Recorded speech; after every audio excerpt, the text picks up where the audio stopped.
All right, here we are. Spare Bedroom Studios, Solo Spotlight, episode 12? 12, I believe. We have two different shows, so we're like 25 in one show and 12 in this, and I'm trying to keep track and make sure I'm giving my due diligence very much for coming out. I'm really excited to have a good conversation with you today. You're just coming from class. You've probably done a lot of listening, so Yeah, I guess lots of this will listening. be a good opportunity for you to do some speaking. Yeah, we're going to go into talking about like living in like a guy that's a hockey career, like going through a hockey career at a very high level. What does that look like? Also talking about your journey with epilepsy, as well as coaching, as well as going to school, living with billet families, the whole nine yards. Yeah. With that, how you feeling? How do you find the studio? Nice, comfortable? Oh yeah, nice, Yeah, really you're good. comfortable. Yeah. Yeah. How you doing? How was class? Good. Class was good. Yeah. Just two classes a day, so it was a nice little break in between too. So. Yeah. How are you taking to the university life? Good. Last year was my first year, so it was a little different. Hadn't Yeah. been to school in 2 years, so had to figure out how to be a student again and everything. And Yeah, it was interesting because thinking before you were like when you texted me saying you were almost here, I was thinking about you going to school and that, but I was like, oh, he's probably had a lot of independence and autonomy for a little bit of time. So whereas like a dude that comes into it at your age and doesn't necessarily have the same type of experiences, it might be a little harder on them because they more have had the path where like things are just more like structured in yeah, nature, or like they don't have to really think on their feet, or there's less like expectations, right? So it almost prepared you a little bit more to step up to the plate, if that makes sense. yeah, for sure. So yeah, so you're in your second year. Yep. What are you taking? I'm in education, so Education. I'm in Yeah. secondary, so junior high school, Okay. majoring in social studies, minor in physical education. So. Okay. Very nice. Very nice. Yeah. Do you find that a lot of your courses are like relatable to what you're trying to do, or are they Yeah, like you taking like heavy electives right now? no, I've been taking like heavy history courses Mm, for my social studies major. Yeah, so a lot of paper writing. But yeah. then I've sprinkled in a few education classes here and there, and they've been helping a Nice. lot and got practicum next year. There you go. That's exciting. When I went to university, I'm still taking it part time, but I'm taking classes here and there trying to finish up my degree. But I am or was taking psychology. And then you were coming right out of hockey, correct? Yeah, Or right out of hockey, I took half a year off and then was right into it. so let's go into it. Let's like create a timeline here of how this all started and bring you to what you're doing now and how these experiences like molded this journey, if Yeah, that for sure. makes sense. So what age did you start hockey? Yeah, I started, I think I was 7 when I started Yeah. playing. Yeah, just I begged my parents for years, like, hey, can I play hockey? Can I play hockey? And it was always, no, you got to learn to skate first. So finally, I agreed to go into skating lessons. And then right after that, my parents put me right into hockey and I loved it. Yeah. And did you find that your journey to getting to a high level was more like hard work or like natural talent? I'd probably say hard work. Yeah. I wasn't the most skilled Right. player when I started out. I was just trying to figure it out. And I got cut from some teams that Yeah. I really wanted to make growing up and had some trouble with that. But then I got a break one year with a coach and he taught me a lot about how to be a better player and how to play into my skill set and Mm-hmm. just really helped me be like, okay, I can be that guy on this team and Right. Like almost playing smarter, not harder type deal. yeah, like just play your role. Don't try to Yeah. be something you're not. Yeah. That was like we had a conversation just like 10 minutes ago. That was like the same thing where I started to learn playing soccer, where it was like, oh, like you're doing too much. Yeah. Like you gotta slow it down. Yeah. So then like playing, did you play like a house league for a while and then move into like higher tiers, or was it like a gradual, you every year you like incrementally moved Yeah. up, or was it like you played and then you made like a big shift? Yeah. So starting off in novice, my first year I was in tier 7. I was on like the worst team in our house league. Yeah. I just really didn't know what position I wanted to play, didn't really know how to play the game. And so it was a good year to figure it out. And then the next year I made a huge jump, was on the tier 1 team. I was like, oh, this is awesome. Mm-hmm. Playing with a bunch of buddies and And then after that, it was every year I'd be on the lower tier, then the higher tier, lower tier, higher tier. And then when I was in Pee Wee, my second year, I made a double A team, which was the highest level at the time for Pee Wee. How low does it go? And like, how do the tiers work? Yeah, so tiers in House League, it's 7-1, or your tier system. And then once you get to club, it's double A, triple A. And then after that, you can move on, after your midget year, move on to, or I guess it's U18 now, move on to junior. And then, And now in comparison, how close would this be to the OHL or whatever? Like, where are we looking at? Is it an age thing or is it like a skill thing at this point? it's an age thing. When I was in Pee Wee, yeah, I was only, I want to say only 12. So yeah, just an age thing. Okay, so then you just have to play in these leagues until until you can right. be of age to jump into those leagues and Okay. make teams. All right. Now you get onto this team. Yeah. Big shift. Yeah, huge. I hadn't played at that speed before. Could you see from the people around you, or was there anybody relative to your? Did you find that looking around, it was like, oh, I'm getting outmatched? Yeah, I don't know. I feel like that summer before that, I did a ton of hockey camps, and I just, for whatever reason, I just felt like I was a better player. And then going into that year, I had a great tryout. I got picked up right away by, actually, my best friend's brother was my coach. Nice. He was on the team as well, so Nice. I was like, this is awesome. We're playing together. And he was always some guy that I tried to compare myself to because Right. he was really good. And I was like, oh, I'm on the same team as him, so I must be doing something right. We played on the same line all year, and we weren't a good team. We only won one game. But Yeah. But it helps with the player dynamics yeah. as well. And probably, yeah, especially when you're having that like huge leap. we played with each other for a long time after that too, and it almost became like instant chemistry. Like I didn't have to call for a pass or anything. He knew exactly where I was going to be. He was going to hit me on my tape and Right. vice versa. So. That's good. That's good. So now, okay, so now you're playing on this team. Yeah. And so your friend that you were playing with, he was like a big influence. Yeah, for sure. Yeah. And you played with him for a few years. Now, when you stopped playing with him, where did you end up? Because I'm looking here, like the Maple Leaf Athletic Yep. Club, Knights of Columbus. Am I getting close to this? Yeah. So I was with him in Maple Leaf Okay. at MLAC for, I want to say we played with each other for 3 years. Yeah, 3 years. And then they changed it to citywide tryouts for U18. Okay. So And where's everyone's this based out of? Sorry. Edmonton. So, Edmonton, Yeah, okay. so they had it citywide, and there was only 3 clubs that you could get drafted to, Okay. and MLAC wasn't an option. I was like, okay, got to go to tryouts against every single guy yeah. from the age of 16 to 18 and try to beat out and Right. find a spot. And I got drafted to Knights of Columbus, and he unfortunately got cut. Yeah. And Oof. yeah, it was tough because we were going to high school together at this point. Right. Yeah, it was just... And so now, are all the teams that were drafting, were they all in Edmonton? Yeah, all Okay. the teams. So it was Knights of Columbus, Canadians Athletic Club, Yeah. and Southside Athletic Club. So Okay. So now, did that require, so where was it based out of so we talked about living with a billet family. Yeah. So at what point did that happen? So billets happened after I finished my club. Club. Yeah, after I finished club, billeting started in junior when I went to junior B in Golden. Okay. Yeah.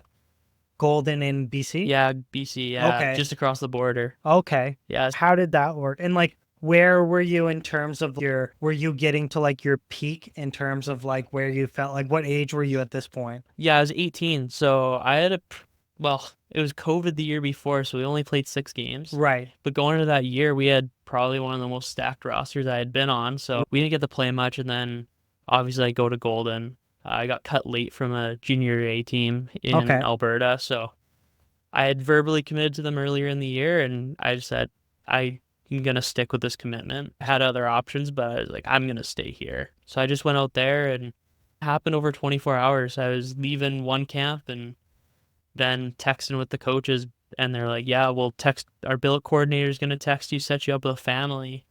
Yeah. When can you be here? And I was like, 2 days. And they're like, done. See you in 2 days. That's crazy. So this is at 18. Yeah, so I thought I was going to be living in Lloydminster. So what's the so at a team at this level, like what's the structure look? Because I think it's very fascinating to understand that even at this level, like you talk about a billet coordinator. Yeah. It's so they have like team management, like team managers. Like, so what's like the structure of, this would be minor league, right? No, this is junior, so junior Junior. B. Yeah. Yeah. Explain like the structure of a club. Yeah, so you got a team president, team director, they're like the top dogs, and there's a board and everything.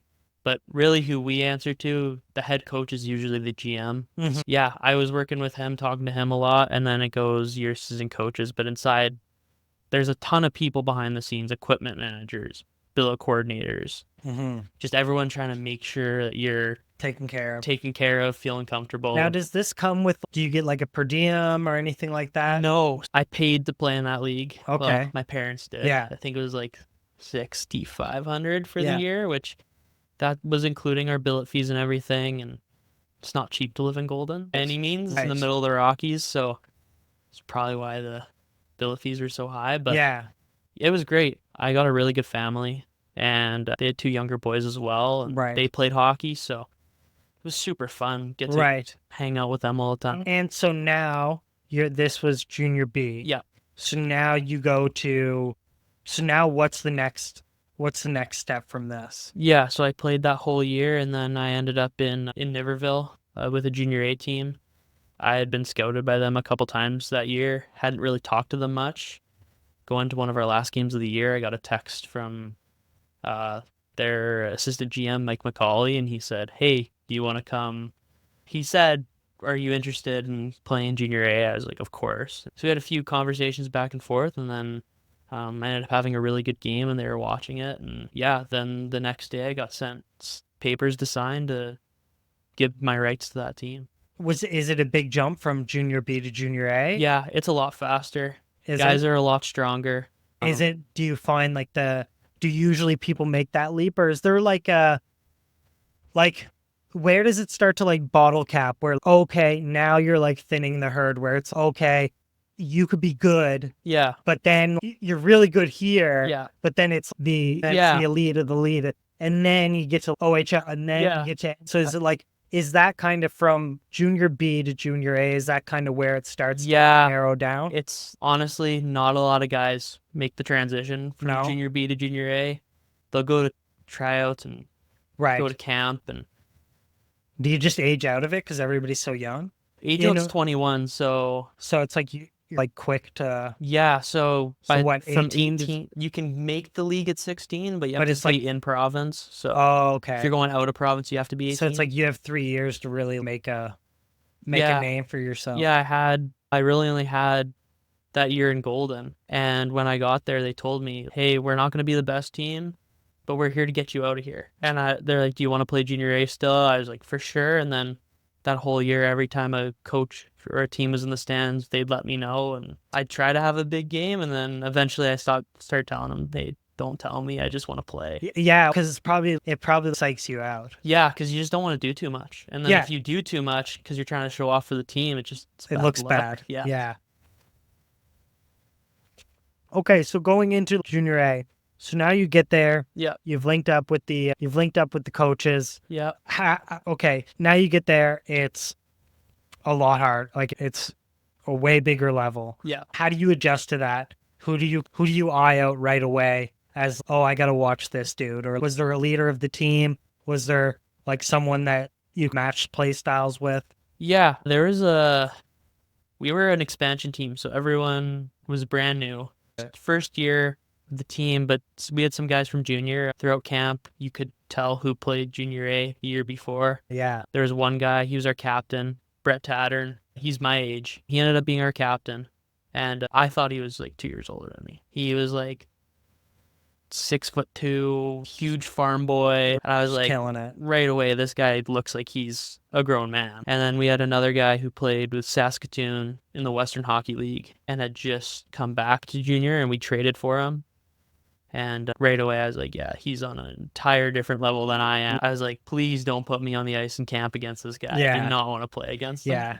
It's funny you say that because we were just recording one of our other podcasts, and one of the co-hosts was saying, he's like, and even at that level, but it's like, it's interesting to see when people are playing a huge high level, and like sometimes you just have to see it and then be like, oh, this is like a whole different thing. This is Yeah. like, I can hear it and hear what people are talking about statistically, and then you Yeah. see it and you're like, oh, Yeah, I got put on a line with them in a preseason game, and they were on our first line. So I'm like, oh, awesome. Preseason game, I could show coaches is what I can do. That game, the refs called everything. So Right. I'm not on a power play unit. They're on the power play nonstop. I think I probably played 5 minutes with them the whole. I think I played total 9 minutes.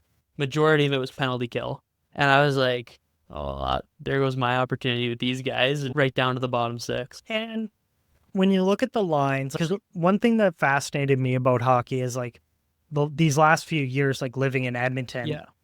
was when I started getting into hockey. Obviously, because there's like a franchise Yeah. here, and just because all my coworkers are absolute bonkers about it. So I just had to get into it because I'm missing so much like boys' time and shit. Yeah. Because I just don't know what I'm talking about. But the interesting thing is what people tell me is even your shifts aren't that long. No. So if you're good, you might play like a minute, maybe. Yeah. But you're probably like a good, 30, 40 seconds? Even sometimes 25. Like, they Right. get really short. In Golden, I played a ton. Right. In playoffs, they had me playing center, which I hadn't played since Right. I was really little. Okay. Basically taught me right before playoffs how to play Right. center again. So I figured that out. And then they had me double shifting on 2 lines. So I was Right. averaging 25 minutes a night and going like line matching the top lines. Right. And it was exhausting. We got swept, which, I mean, sucked. Yeah. We lost 4 games in a row, but at the same time, my body was so sore. I was like, thank Well, and God. Yeah, it's a good thing that it's like the suffering's over. Yeah. But it's also, I don't know, sometimes those moments are pretty like humbling where it's like, Yeah. oh man, like it gives you like a little bit of perspective. Like I had a coach, and sometimes depending on the coach, some people are like more, they have the baby mitts, like where Yeah. they try to coach you, and then other people are like ruthless, cutthroat, Yeah. where even families are like, nah, I'm not, like, I can't let you treat my kid like this. But this guy was like this, where you're talking like 7, 8-year-olds, like he's elbowing them in the ribs. And if you're going to play against me, like you're going to feel it. And I'm not going to, the reason I coach you is because I'm kicking your ass. Yeah. And the moment you start kicking my ass is the moment that I shouldn't be. So I have to show you this is, and it's like a respect thing, right? But with that, yeah, it's like in these moments of getting your ass kicked, it's like, it's very humbling because although it should be like very, I'm upset, like it sucks. We could have did this, we could have been that. It's like, or you just weren't, you know what I mean? Yeah. Or you weren't there. Yeah, we had played that team 8 times that year, lost them every single time. Kind of knew going to the playoffs, it's going to be tough. If we make it past game 4, let's call it a win. But yeah, it was a good series, but they were on a different level than us. They probably had 2 or 3 guys that, if they really wanted to, could have gone to junior A. And going into more of, before we talk more about the junior A. Yeah, for sure. Like being at these levels and being like scouted and stuff like that, or even being on a losing team, like mentally, did you think you had much of an ego, or did you think you stayed relatively humble? Was there any moment? Because I feel like for anybody at that age, like it can really get to someone's head. Do you feel like you had any moments like that, or like you look back and you were like, ooh? Yeah, I'm competitive. I hate losing. I played on losing teams all the way up. Hated it. Hated every second of it.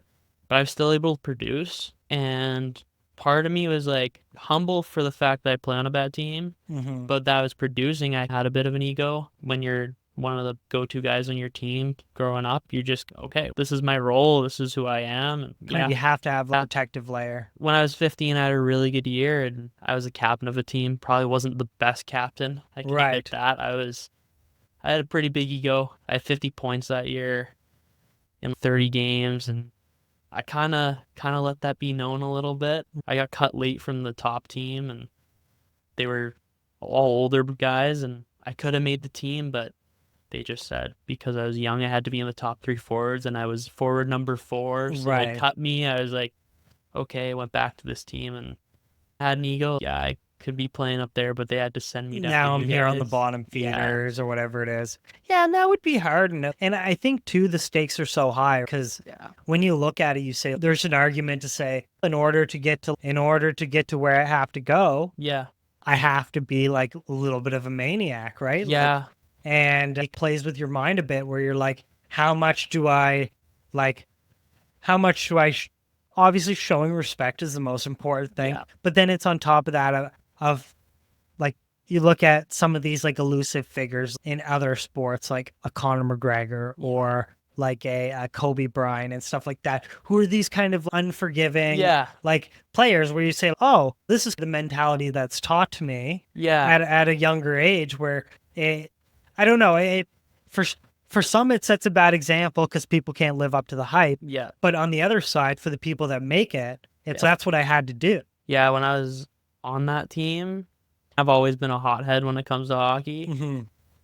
The respect was pretty bad between me and my coach. It's one thing I definitely regret with him is some of the arguments we had. I had to get Right. pulled off a bench one time because I was throwing stuff at him. Right.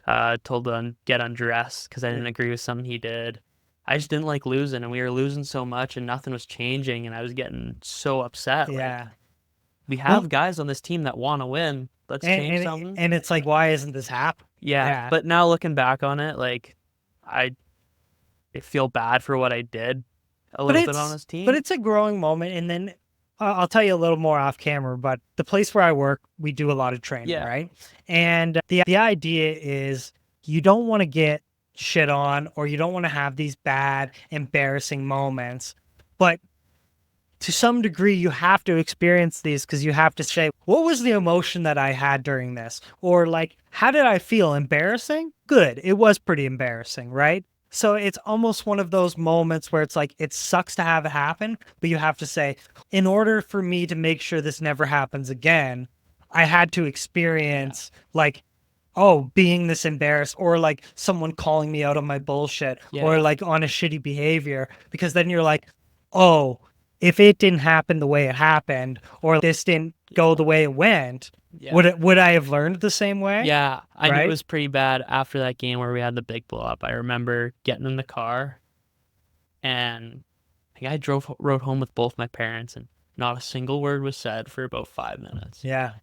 And I was like, oh no, I'm in trouble. My mom, she usually didn't say anything and she just turned around and was like, that was so embarrassing. Yeah. And I was like, okay. And I just had to own it. That's my bad. Like, I'm never doing that again. Yeah. And then it's interesting too, because then in different stages of your life, you revisit that. Yeah. And you're like, you're almost like fine tuning that moment because like at some points you go, oh, 2 years ago I felt this way and I was a little bit, maybe I was a little bit still jaded in a way. And then 4 years or 5 years later, I look back and I'm like, man, I was really a fucking, you know what I mean? So it's, I don't know, like I always find like it always rubs me the wrong way when I'm like called out for shit and stuff like that. And I think the way I react to is one of those like defensive things. But then you come back and you're like, listen, like you were right. Yeah. And it takes that type of learning and it's, I don't know, it builds like a lot of character, but you at least say you're owning it. Cause I think a lot of times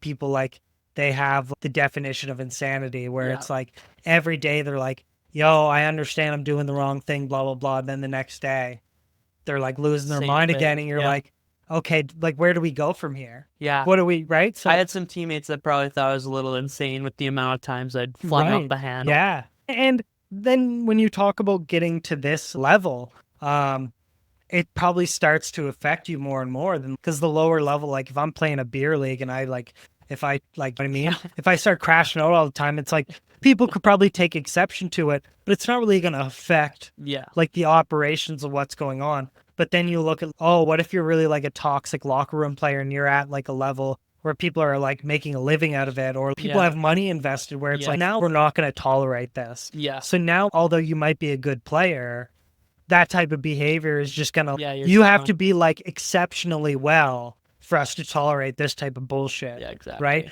Now, going into it, do you think like the level of skill and the level of maturity trended with how you went up? Yeah. I feel like I did mature. Like it wasn't like you went into these spots and it was like you were freaking out all the time. No. Like I'm sure as time progressed, you read the room a bit and you were like, oh, okay, people aren't really going to take this type of shit that I did here, or whatever it is. Yeah, Golden for sure. I had a coach who ended up following me to Niverville, and he was absolutely not. You're not freaking out. Yeah. Like There's a lot of times in Golden I'd be screaming on the bench, hey guys, wake up. Yeah. Like, dude, calm down. I'm like Yeah. screaming at coaches and throwing water bottles. And it's Like, what are you interesting doing? because sometimes people would say that's the type of intensity you need. Yes, sometimes. So it's for some people when they say, oh, like you got to calm down. Because in my head, I go, if you don't have a guy like that, Yeah. absolutely losing it, how are you going to produce? But sometimes that's not if you're the 8th place team and you're going against the first, Yeah. this isn't a playoff game. Yeah. So there's levels to it as well where I would be the exact same dude, right? Yeah. Like freaking out. But then, yeah, there's also another notion to be like, oh no, Yeah. like it just takes a different touch. Yeah, I learned going to Niverville that year that I got to keep it cool. I play better when I'm calm and relaxed. And I think that helped a little bit. I still get fired up a little bit, still Of chirp course. back and forth with guys and still be intense, but there was a line. I was really crossing it in Golden, and I got talked to a few times about it. And when he followed me to Niverville, he told me, "Oh, don't and be a gave the hothead, download please." to everybody else. Yeah, he's like, "Please." He's like, "Yeah." I remember our head coach saying, "Hey, I heard you're a hothead." Yeah. And I was like, uh-oh. "Oh." He's like, "I like the intensity, but let's keep it within the lines." Yeah. And then right away I was like, "Yeah, I'll be good. Don't worry." Because it's just like, oof. I don't know how I feel about that. Yeah. It's that would be really interesting. That'd be interesting. And then having to almost like work out of that like shadow that you've created in Golden, then be like, okay, I have to start at a negative because like this coach already thinks I'm like a meathead. He was okay if I yelled sometimes. Just don't yell at the refs and don't yell at me, and and we'll be good. He's like, you can call me out, but don't yell at me. Okay. Yeah. So going into that, so now you're playing through that year. And so where do you progress from here? And is this where it starts to... Okay, so you go to the Red Lake Miners. Yeah, I got traded. Okay. So... And how does that... Is it just simply like the same thing where people just trade the rights to... It's a little different in a way. So we were only 3 games into the year, or I was only 3 games in. I got suspended for a hit from behind. Not my brightest moment. Hit a guy from behind, then I got jumped and I turtled because I didn't see him coming. Looked really bad. So I got 2-game suspension for that, and I was looking forward to coming back in the lineup. Finally, after my suspension, we were at practice, and coach comes up to me and goes, "Hey, excited to have you back. You're playing on Friday." I'm like, awesome. And then I'm at the gym with another teammate and just warming up for our workout, and I get a text, "Hey, can you come back to the rink for a second?" And we had talked about watching video, so I was like, maybe we're doing video a little early. Yeah. And as I go upstairs, I see the team director just sitting in the office. And I'm like, oh no, I'm gone. Yeah. And I sat down. Either I messed up and I don't know what I messed up doing. Right. Or I'm getting traded. And I sat down and like, yeah, we're looking to move you. But yeah, it was interesting. I was told no team in our league wanted me.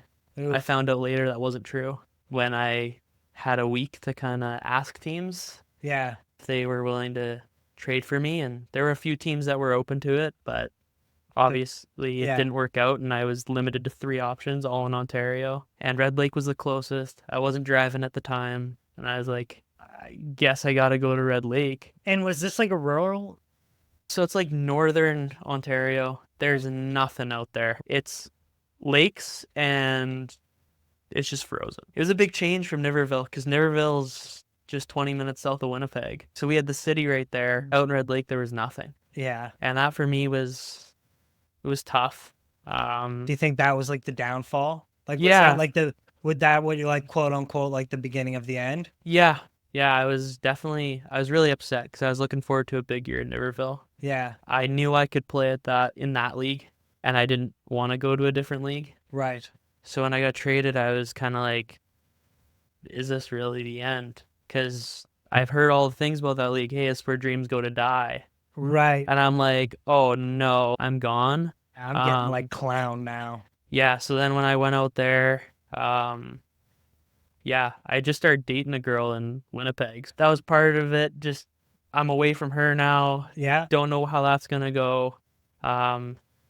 I'm further away from home. Away from family. I barely know anyone on this team. Yeah. I don't know a single guy. There's not a single guy from Edmonton out here. I was playing with a bunch of guys from Edmonton, Riverville. I was like, this is Like a culture shock. total change. I went from just the billet situation was different. I had a really small room, a bed tucked in the corner, and Right. my billet, she was great. She definitely took care of us with what she could, and all she has to do is give us some food and somewhere to sleep, and Yeah. she did that. And I had a teammate that was great that I lived with, but yeah, I ended up getting sick and having a concussion while I was out there, and spent 2 weekends in a row in a dark room, Right. nothing to do, and it started to get Starts at me to a eat little away bit. at you. Yeah, I didn't want to come to the rink anymore. No. I didn't want to play, and I think everyone could tell. Now, was there any resources like in that area? Did you, looking back at it now, do you find that there was anything that they had in place for that type of like mental health or? Not really, at least not that I knew of. I would just basically like FaceTime my girlfriend, try Yeah. to talk to her about it, but she didn't really fully understand Well, yeah. why. My parents, I think my dad really understood why. He was, you're still playing junior hockey, man. But Yeah. I don't think he understood how Like emotionally. tough it was, especially when I got sick, then get a concussion right after, and I'm all alone. Yeah. Like in a dark room, can't really do anything. Yeah, it was tough. I don't know. I basically told my parents, like, I'm going to play one more weekend and I'm coming home because I don't think I can play here anymore. Yeah. You're just like, I'm spent. I was like, do I request a trade, get sent further east, Right. or see Or if a just- team in the West wants me? They're probably not going to Right. at this point because I've barely played. So we'll see. And then you're at odds. Now, okay, so now looking back, do you think, was there any options at the point where you were playing where you decided the route of doing varsity? Yeah. So was there like a fork in the road where it's, okay, I'm trying to get here, Yeah. but if I go varsity, I stop? Yeah. Is that kind of what it is? Of And once I do varsity, or I'm not going to have the same opportunities. yeah. Whereas if I took a longer road, it's Yeah. probably going to be a little bit more grueling, but that's eventually going to get me. Yeah. When I was in Niverville, I knew we had college recruiters at games. I was very aware of that, and that was to go to the States and play Div 1 hockey or Div 3, which I would have jumped at the opportunity. And that would have been full rides, Yeah. I'm assuming. Yeah. Not for everyone, No, but for some people, and for some guys in our league, for sure, there were guys with full rides. We all knew who they were. They were Right. the best guys on every team. But yeah, it was definitely, once I got traded, that's when I realized, okay, maybe I'm not going to play Div 1 anymore. Maybe I got to start looking at some alternative paths here. I was already like in an online course for school just because I wanted to get something done instead of just like sitting around all the time. Did you find a lot of other players did that as well? Or like trying to have these extracurriculars, or did a lot of people focus mainly? A lot of guys just focused on hockey or they'd work while they're playing. I worked when I was in Golden at Tim Hortons just to make some money. Right. But for me, it was just I just wanted to play hockey, and then I was like, I guess I'll do some school because my parents were like, what are you going to do the rest of your day? I was like, guess I'll take a class. Yeah, might as well. Yeah. So then you're at the point now in, what was it, Red Lakes? Yeah, Red Lake. So you're at the point now where you're like, all right, I'm good. Yeah. I don't really want to.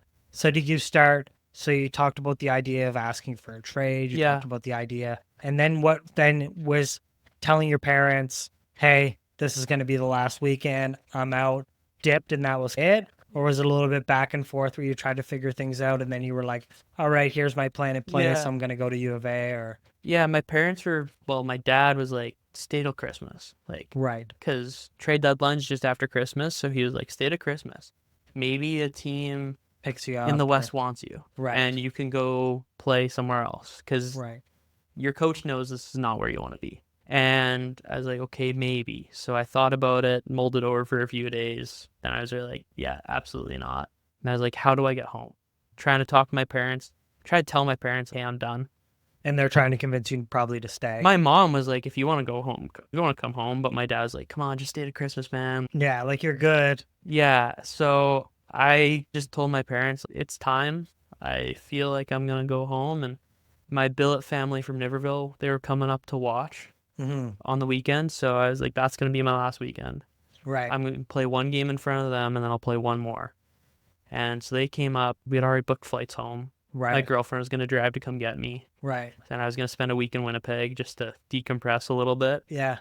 But yeah, my last 2 games, my first game, goal and 2 assists. I'm like, okay, not playing Nice. bad. I got demoted to the third line because me and my coach went at it that week in practice. And it was already probably like a sketchy environment because he knew you didn't want to be there. Yeah, and, like, he knew I did not want to be there. And then already tensions. yeah, and then the last game, I scored a goal in the second, had an assist later on in the game, then we go to overtime. Score the OT winner. My last game, and I remember a lot of the guys didn't know I was done. Yeah. And I remember sitting in the locker room, and I got player of the game and everything. And then I sit back down in the stall and I just start crying. Yeah. The guy's like, what's going on? Yeah. I was like, I'll be back. And I went to the coach's office. I'm like, hey, coach, got to talk to you. He's like, what? I was like, I'm leaving tomorrow. Oh. I'm like, yeah, sorry. Yeah. I gave him my reason. Like, I was like mental health reasons and also just, I don't know, I'm losing the love for hockey a little bit. Yeah. It's more of a chore than it is now because if I can't satisfy my personal life, Yeah. then if I'm living to work at this point, what am I doing? Like, I'm not enjoying anything else. Yeah. So then the guy I lived with on the team, he knew. He sat beside me in the room, was trying to calm me down. And I told the rest of the guys, and a few guys were upset and seemed a little pissed off at me, but I kind of understand it.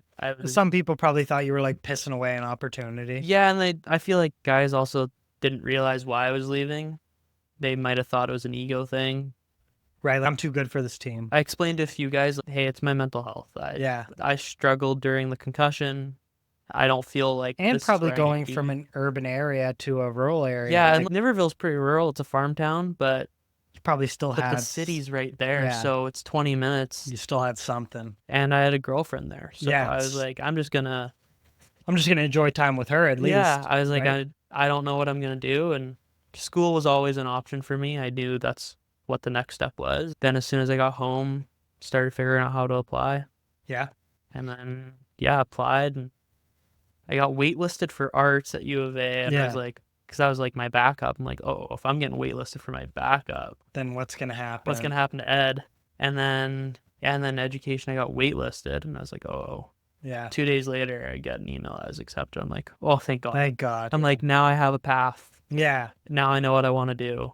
And is this like something you're like, are you satisfied with the way that you ended it? Is this something that like, when you look back at it, you're like, okay, I didn't leave anything to like in terms of, because everybody just has a threshold for like, how much am I willing to risk it? Because like, maybe you stayed a week longer. Maybe you stayed for the rest of the season, and then you're absolutely like crazy mental, right? Yeah. And then it's like, what's the risk? And you have to measure that risk tolerance and be like, okay, based on where I was at, was it worth it to decide, yeah, this was a safe point? Yeah. I feel like I could have gave maybe a little more, but there wasn't much left. We had a road trip coming up, and I was like, I do not want to go on the road. I just want to stay at home, play home games, and get out of bed and go to the rink instead of getting up in the hotel. And the team didn't have a ton of money, so I knew I'd be rooming with 3 guys. I don't really want to room with 3 guys. And so it ended up just being like, you know what? If there's any time to go, now is the time. And my parents were really supportive. And credit to them, they put me through years of hockey, and it's so expensive. And I wouldn't have been where I was without them. And when they supported me on doing it, as soon as my dad, mainly my dad, my mom was always on board with everything. But once your dad was, I was like, okay, come home. I was like, okay. Yeah, it was like that. You knew it was like the right thing, and like you weren't doing it for the wrong reasons. Yeah, and then when I scored that OT winner in my last game, I was like, that's the perfect way to go out. Yeah. It's time. Yeah, exactly. It's not something you can look back and be like, oh, I could have. Yeah. I'd say very like poetic way to end it. Yeah. For sure. And now looking at university and stuff like that, what initially drove you to want to do starting in like education? Because you talked about doing a lot of coaching, and we talked about as well like how much that actually how much that's actually like a sleeper trait for a player is like the ability to like coach. And do you think that was like one of the starting factors to lead you into that like education route? Yeah, I had decided I wanted to do education while I was in Golden. It was always in the back of my mind. My mom worked for Edmonton Public Schools. Okay. My dad has an ed degree. Doesn't use it, but has an ed degree. He taught for a little bit, and just had in my head, maybe this is what I want to do. Just always in the back of my mind. I originally got into business at NAIT when I graduated high school. And then when they told me I couldn't do it online, I was like, well, that's fine. I don't really want to do this anyways. Yeah. So then I ended up just coaching out. We did some volunteer coaching with youth teams in Golden, and I just really enjoyed it. I enjoy teaching the players little tips and tricks, and even just like pushing pucks for an hour. It was fun just to be in that environment where people are learning. And that's when I realized that maybe teaching is something I want to do. And talked to my mom a little bit about it, and she's like, if that's something you want to do, that'd be awesome. And talked to my billet family a little bit about it, and they're like, we think you'd be a good teacher. I was like, well, these people are saying I'd be a good teacher, and it's something I want to do. I might as well just go for it. So I knew I'd probably play in hockey possibly till I was 20. So I was like, that's what I do after. And if I go to college in the States, I go take education in the States. Right. So it's like it's like a win. Yeah. You had it in your head that like this was going to eventually be. Yeah, and then I did some private coaching when I got home from hockey, and just I took a little bit of a break and then got back into it, and it was so fun. Right. Just teaching kids little things that just to make them a little bit better. And how much do you think that coaching, and especially coaching at a young age, do you believe it's more about coaching skill or coaching character?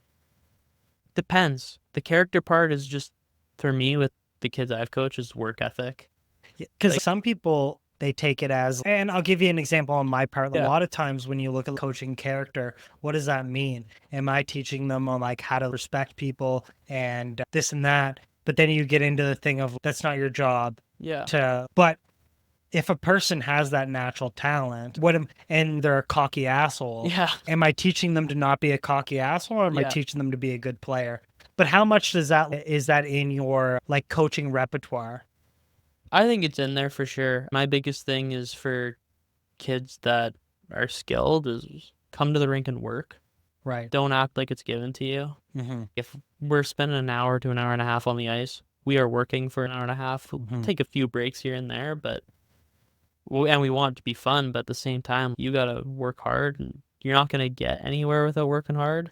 That was instilled in me when I was young by my parents, and then coaches I had for sure. They're like, don't screw around. Don't waste my time. Yeah.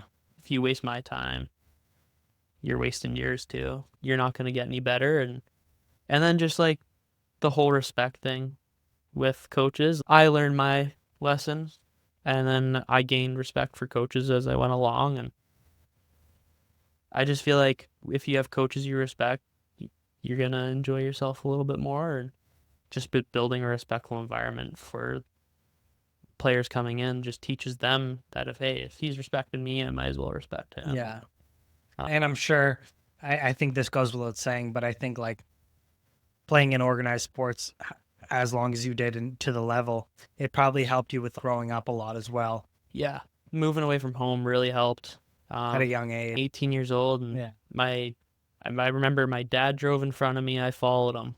My grandpa came with me just to come for a ride. I didn't want to drive alone. Driving 6 hours to Golden through the mountains. And so we got there, dropped everything off at the temporary billet I was staying at, because my billets were out of town. And it's like, here we go. And the dad's like, see ya. I was like, what? Like, I had gone to the rink, had the little skate, got to know a few guys. Then my dad dropped stuff off at the house. He's like, hey, see ya. I was like, oh, okay. Yeah, see ya. I guess this is it. Yeah, I remember like calling my parents like, I think almost every day that year. Yeah. Just being like, hey, how you guys doing? Yeah, just checking in. And they could tell I was getting a little more comfortable near the end of the year because I wasn't calling them as much. And then when I was in Manitoba, I'd call them like every second, every third day. Because I was like, I don't got nothing new to report. And you're starting to develop into your own now. Yeah. You're gaining a little bit of autonomy, find out what you like, what you don't like. Yeah. And it was just like, once I got into a routine in that spot, it was great. Like I had great billets everywhere I went.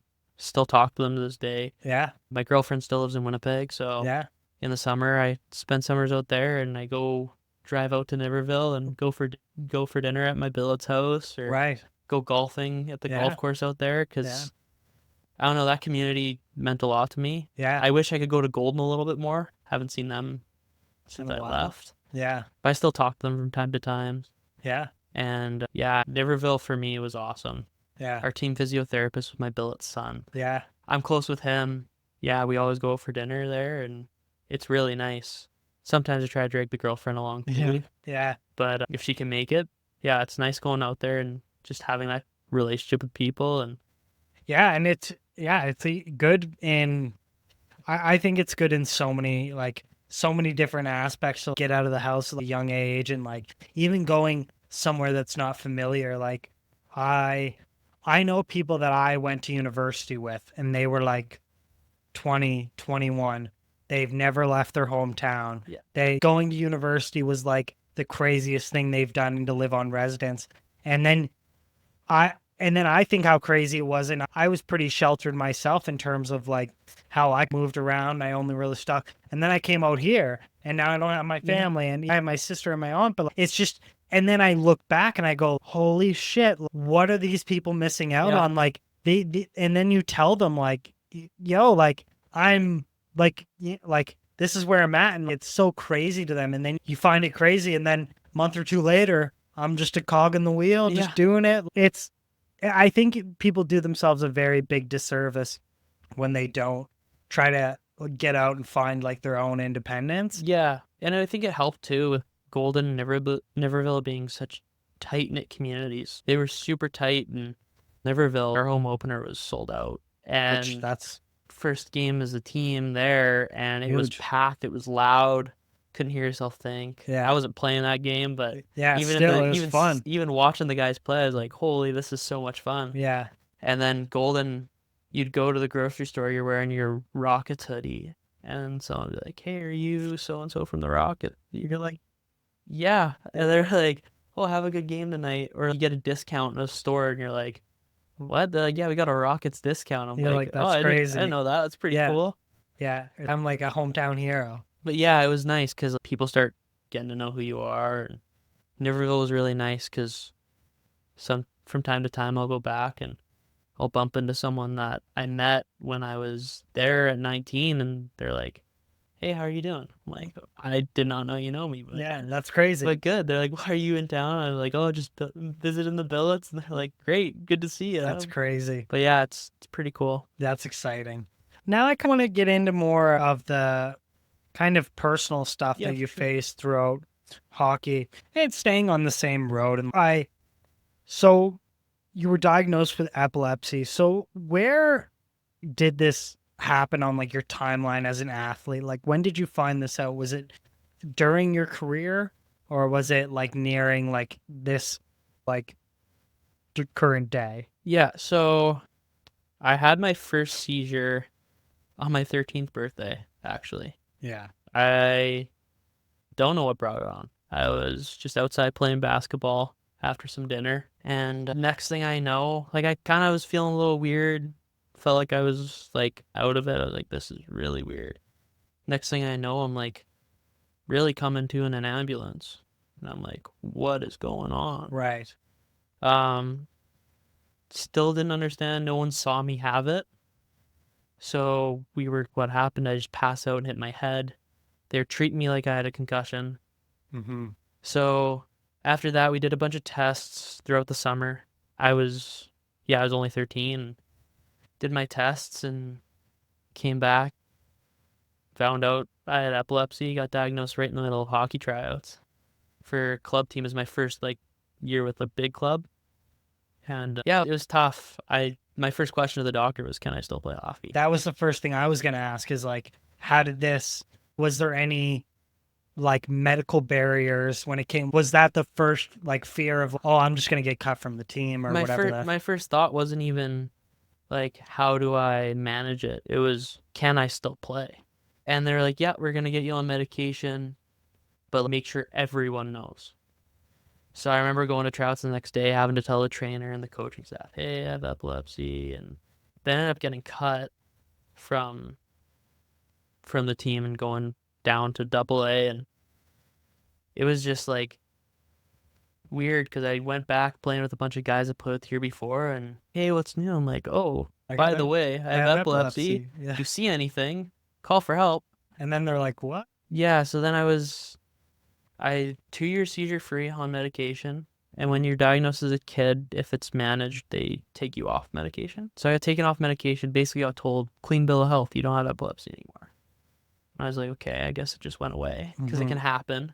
And then that summer, I was delivering my buddy's flyers alone again, and I had one. Someone in the neighborhood saw me having a seizure. Yeah. Called an ambulance, put me in recovery position, had to call my parents from the ambulance. Again, coming to an ambulance, don't know what happened. And this was told that you were already like, seizure free. So we were calling my neurologist, like, it's an emergency. And he was just like, okay, we'll just put him back on meds. And then ever since then, I've been on medication. I'm never going to get off medication, which is completely fine with me. So is that because of the original? So what was the original risk of? So my first question would be like, so is taking you off meds like just hopefully this works? Yeah, taking me off meds was, at first they were like seizure free for 2 years. What do and we he's a do? kid, so he's outgrown it. And I was like, perfect, I've outgrown epilepsy. I'm good to go. But I hadn't, Right. clearly. And then putting me on meds was more of just hey, it was managed under medication. So we're just going to go back to what we know. Yeah, and then funny enough, 4 years seizure free, well on meds, I had a breakthrough seizure in between Golden and Niverville. So I was training all summer. I was working at a golf course, getting up at like 5:30 in the morning, working, go to the gym, come home, go to hockey. That was like my schedule the whole summer. And I was in the middle of that. I had a week without hockey, so I was like, great, time to rest. I can just go to the gym and then come shoot on the street, go throw the rollerblades on. And I was rollerblading outside, and I felt really weird like I had before when I had seizures. It was really hot too, and heat definitely plays into it. Right. With my epilepsy, it's a trigger for me if I overheat. And I had a hoodie on, it was hot, and I was like, okay, I feel weird, so I'm going to go inside. Because I had a few times where I felt weird, gone inside, grab a glass of water, sit on the couch, I'm fine. So I was like, I'm just going to do that. I guess I had waited a little too long. I had grabbed my net, put my net away and everything, but as I was coming across the driveway, I just blacked out. And then my parents, that was the first one they had seen. They saw me go across the driveway, and they heard something in the rocks. They thought, oh, it's just a ball. And they didn't see me come back. And my dad's, I'm going to go check. And he sees me having a seizure. And he jumped in right away. My mom's trying to start a timer because they got to time them. And I remember getting super emotional on the couch. I didn't have to go to the hospital at the time, thank God. But I remember just getting super emotional and being just really upset. Like, yeah, because I it's like can't I'm believe taking, this happened. yeah, and it's like now I'm taking the meds and I'm still. Yeah, and then you can't drive for 6 months. Oh, really? After you have the seizure? Yes, and I'd already filled out my billet form for Niverville. Right. So I had to call our billet coordinator and tell her, hey, I can't drive. hey, I can't drive. You need to put me in a house with someone who can drive. Yeah. Because for 6 months. Or if you don't put me in a house with someone that can drive, just someone who can pick me up. It's all I need. Mm-hmm. So that was part of the reason I got matched with the billets I did, was the physiotherapist's son. His name's Justin. That was the first thing. They were like, we're either going to put you with a paramedic or we're going to put you with Justin. Yeah. And then they put me with Justin's family, and he was living in the house at the time with his wife. And I was like, okay, this is nice. I feel comfortable. I have someone here. But yeah, it was just really tough because then you're just on guard all the time about, is it going to happen? Having is one it not happen? And probably think about, oh, how's this going to affect everybody around me? Yeah. Am I a burden to people now? Yeah, like my mom had to drive me to work at 5:30 in the morning every single day for the rest of the summer. Right. Parents had to drive me to hockey. I had to walk over to the gym. I had to get people to pick me up if I wanted to hang out with friends. Everything completely changed. And then I remember, I was in Niverville. You remember that app Be Real that Right. everyone had? My sister took one in the hospital, and I'm in Niverville. Hadn't heard anything that day, so I call my mom like, "Why is he back in the hospital?" I just want to talk to her. My sister actually ended up having a seizure too, so she's diagnosed epileptic. So too. is it like hereditary, or So is we it, think it's genetic. We're not entirely sure. Pretty sure it is. do you have like predisposition? Like my grandpa had a couple seizures pass, but he never got diagnosed. But we're pretty sure it's genetic. I mean, she's got it, I got it. It must be somewhere along the line. Someone has to have it. But yeah, now it's just two epileptics in the same house.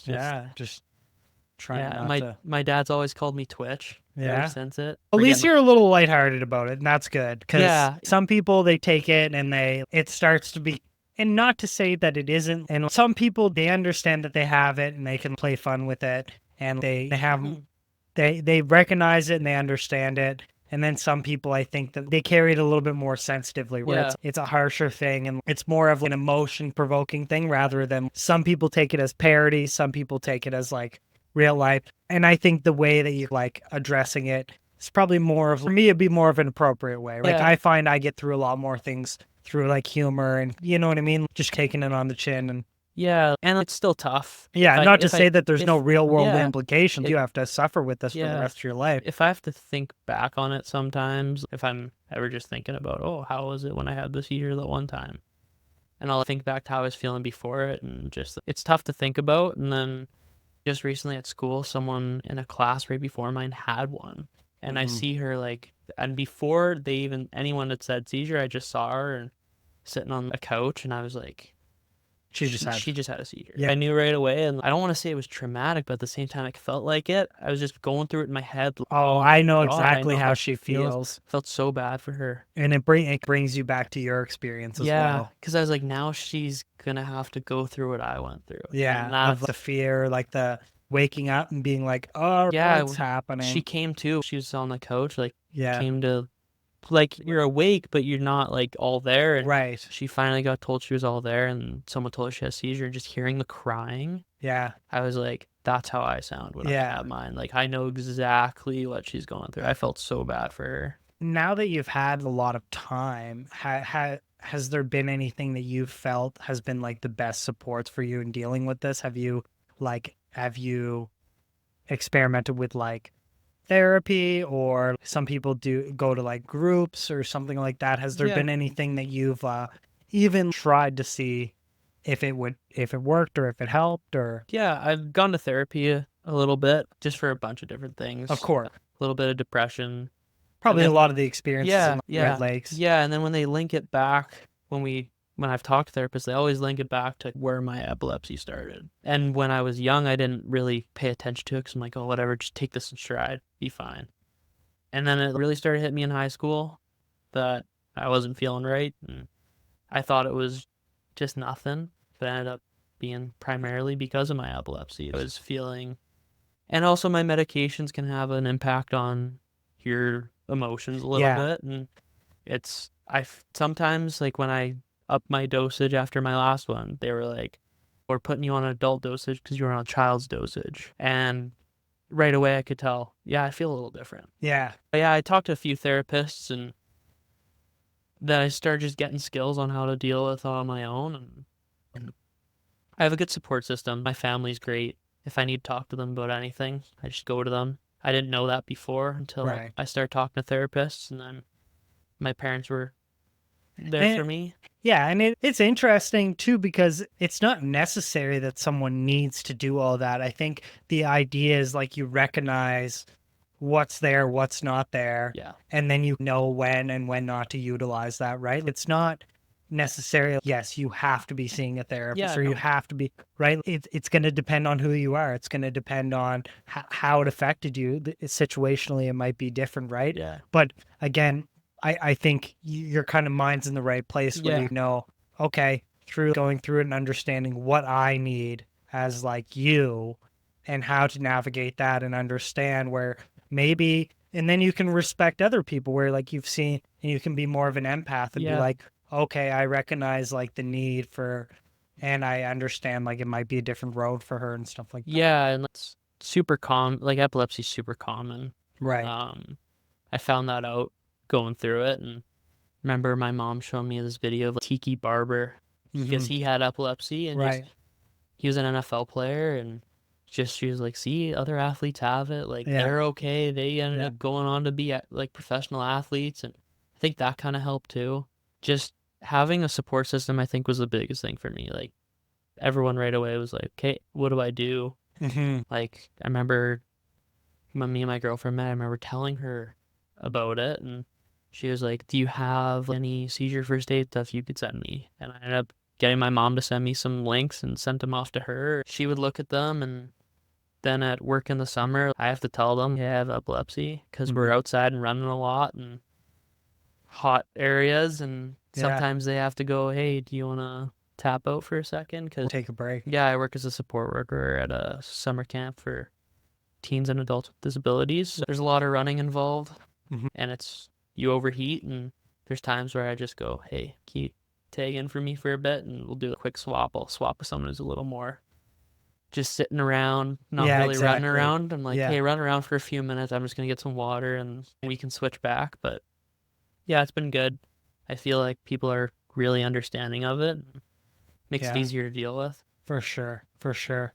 Just a few wrap up questions. Again, thank you so much for discussing this. I know sometimes like it's it's difficult, or sometimes like some questions I might not ask the right way or whatever. So I'm really happy that you were able to share that, and I'm glad we were able to have a good dialogue about that. And it gives me a little bit more of a gives me a more context and like understanding. Because I think that's like the whole nature of this Yeah. is to meet someone new and like get to know you and get to know everything that you got going on. But looking back at it, and we already discussed this a little bit, but looking back to like you as a younger self, like what is some things that you have discussions with yourself in certain moments of your life that you had that you would say, Yeah. In aspect of like hockey, probably just not be such of a hothead. mhm, yeah, And also just be open to learning a little more. Don't be stubborn. yeah, If coach tells you something, he's probably telling you for a reason. He's doing it to help you. I feel like the older I got, the more stubborn I got until junior, and then I started listening a little more. And then with terms of being a hothead, just control your emotions. I always tell myself, control your emotions, man. Even if I get upset now, I'm like, why did I freak out? You're all good. Don't be yelling. There's no reason to be screaming. You're good. yeah. I do. I tend to be more of a loose cannon, and I tend to stop and go, what does this look like on the Yeah. outside? Yeah. People look at you and go, what the fuck is he doing? Yeah. So I'm the exact same way of like, I got to kind of like, I got to kind of measure this and be like, Yeah. all right, I'm going too far. And as well, what's next for you with, so you're doing the U of A intramural team, Yeah. you're doing coaching privately. What's like next in your hockey career? Is coaching kind of what you're looking at now? Is there any like developments in your hockey career that you've taken advantage of, or? Yeah, I actually almost ended up coaching this year. It just didn't work out with school and Right. everything. Ended up being an assistant coach for the guy who was my assistant in both Golden and Niverville. Nice. He came home, and I did a couple ID skates with him out in Leduc Right. for I think it was their Bantam AAA team. So I think it's U13 or Right. U14, something like that. He asked me to come out and do some IDing players and run a bench, and Yeah. I really enjoyed it. Then he asked me if I wanted to be on his staff this year. Obviously, with school, it's a Was it little possible? tough. And I work a part-time job too. I didn't really want to give it up. And I also have a long-distance girlfriend, so I need to go to Winnipeg from time to time. So it just didn't work out for where I'm at right now. I'd love to get into it at some point, probably once I'm done school. Get into some coaching. I really enjoy coaching. I think I have some knowledge that I could share with Of some younger course. players, especially at those higher levels. There's some things I've picked up along the way that I know not every kid has in their toolbox. Yeah. And I Little think just gems. sharing a few things here and there can really help people out. And then, yeah, just playing intramurals, super fun. The games are super late sometimes. Yeah. Got a 10:45 one tonight, so There you go. they're really Big one. late sometimes, especially when you got class the next morning. But it's super fun. It's just with a bunch of guys from high school, and yeah, it's really fun to hang out with those guys again, skate with them. Yeah. Yeah, just seeing where everyone else is now and their hockey journeys or in their just life Yeah. journey in general. Like, it's great to see those guys and catch up. And Yeah. Oh, awesome, man. That really ends this episode of Solo Spotlight. I really appreciate you coming out. Hopefully we can have you on with other episodes, on other shows, talk to some other people. We have a lot of hockey heads here. yeah, I'm sure there's other people that are part of the team or some other guests that we add on that we might be able to get on and pick your brain a little bit more. But with that concludes episode 12, Spare Bedroom Studios. Thank you very much. And don't Thanks for having forget, me. yeah, of course, don't forget to subscribe, follow, and we'll see you next episode. Bam, bam, bam.